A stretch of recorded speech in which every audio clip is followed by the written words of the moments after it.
Well, welcome back, folks. Welcome back to the channel. I hope everyone's doing good. Yes, I know you can't see me. I'm not making a too long of a video today. This is just a short one to help a few people out here. Pillpock, this is something I was trying to tell you earlier that you may want to look into. Um, these will go for... So we have our uh, our oil cap our, for our bar oil, as well as a fuel cap.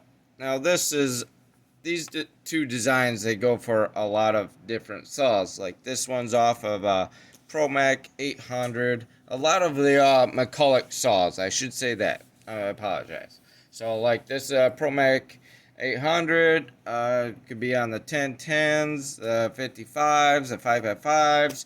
So they go for... These two designs are similar across the board for many different older McCulloch saws. So, I do want to tell you there are a couple things that you want to look into in rebuilding your fuel cap and your bar oil cap, okay? Yes, they can be rebuilt, believe it or not. These both caps are vented, so what happens is that air goes in as fluids are going out. So you need to replace that volume of whatever's going out must be replaced with whatever's coming in, like air. So in this case, both these are for air.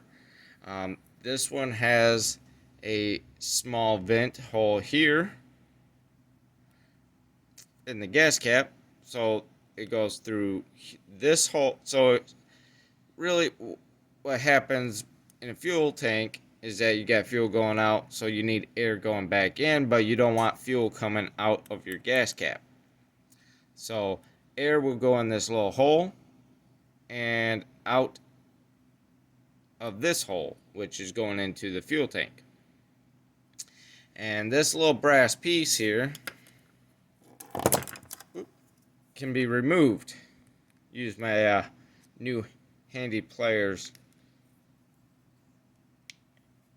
and Nick Pixel sent over to me, recommended by CP the Tool Addict. If you guys haven't seen those two guys, I highly suggest going over there. Good people, good friends. So once we pop that off, as you can see, I've already put in a little duckbill valve. So this is what needs to be done. This gets cleaned out, because what happens to these little duckbill valves is they're rubber. They rot. And then you have gas that comes out of your gas cap, or I'll explain the oil. Oil's a little different. So, see if I can get this to focus in here. Hold it. So this duckbill valve, as you can see, I roll it over, so it's very small, very small. What that does is allow the air to go through where my pick is. It will go through that hole, the bigger hole, and out where that fin looking thing is. So it's a slot that's in there. Oh no, I lost it. That's not good. If it fell on the floor, I don't know if I'll find it again. But what ends up happening is that air only goes through one way. Luckily, I have one more here. I do need that other one though.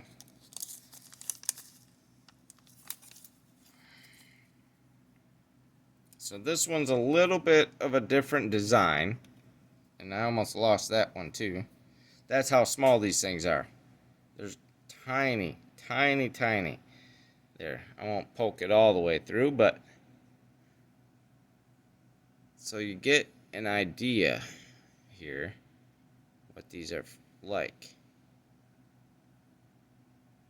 So this one's a little bit different design. I like to use these small ones here of the smaller rim. Well, actually, really, it don't matter where you put these, but the other one that I have fits very well for the oil cap. Okay, this one here. Okay, the oil cap is very simple. There is a tiny pinhole right here, yet you won't be able to see it. You have to really look up on it. But I like to put my mouth on there, blow through, make sure it's not plugged up. This little cap, as you can see, that pops right off. Very simple. And then inside here, right in the middle, try to get some better lighting here. There we go. There is a void and a little step.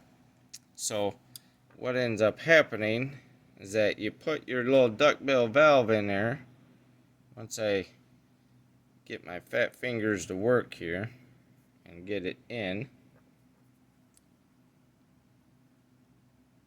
There it is. It just sits in there, and then the bill part sits up.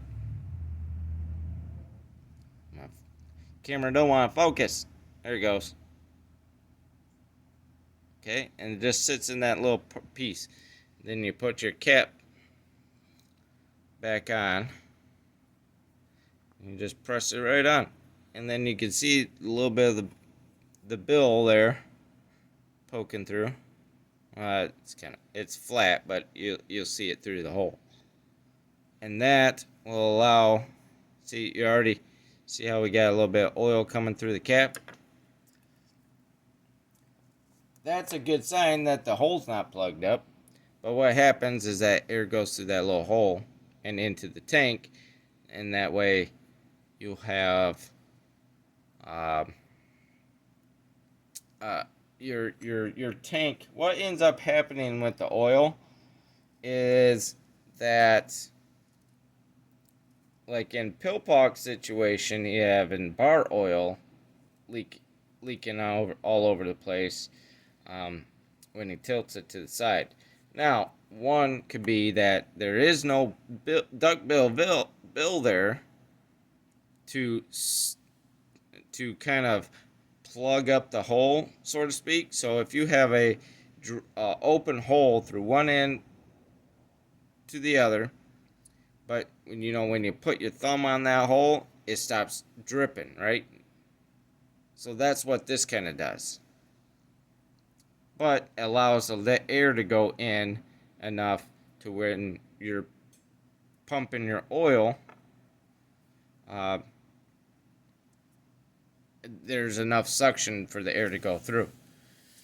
I hope that makes a little sense. I'm trying to explain it the best way I can. Sometimes I fumble with words, so I apologize. So, yeah, that could be a problem with your leaking the oil. For the fuel, again, back to the fuel, there is a tiny little spring as well that goes in there.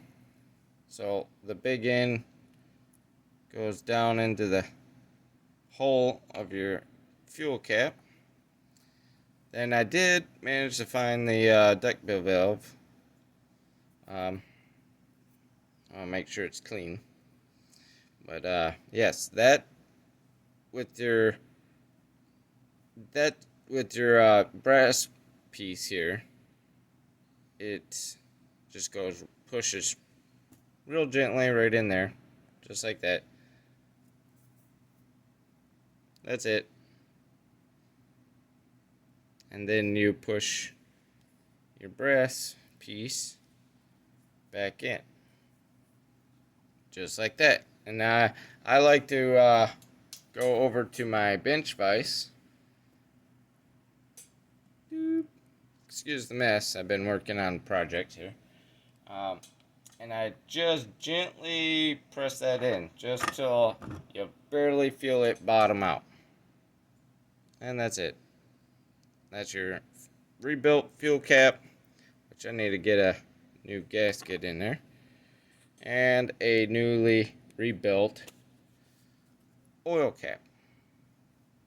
So I hope that helps and explains a few things for you. If you're still having issues with your oil leaking, especially on the 1010s, they have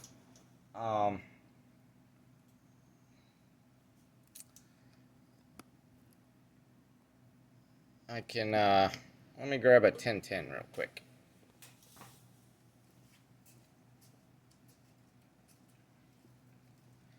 And I will pause you real quick.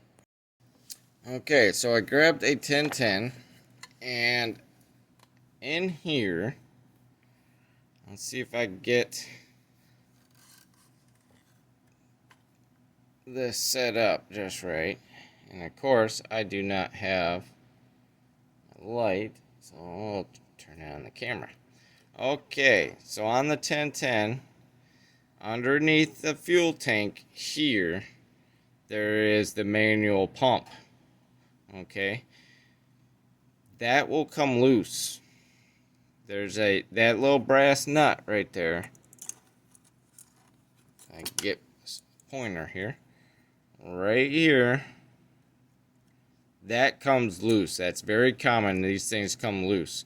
And then when that comes loose, then your gaskets underneath your fuel tank, where your manual pump is, will come loose. And that will leak in the top of your of the engine body itself, and come pouring out the side here, or whatever way you want to tip it. So that might be an issue there. So you would have to take this whole upper body off to fix that leak, which I would recommend replacing that gasket, and put a little bit of gasket sealant with your new gasket, and then put it on, because if that nut does come loose again, you have a better chance of that not leaking. Unfortunately, only way to tighten this nut is taking this body, the upper body, off. Okay, so it's because you gotta get to the top of the screw, which is a flathead. So yeah, that's one of the unfortunate events that happens with the 1010s, but it happens.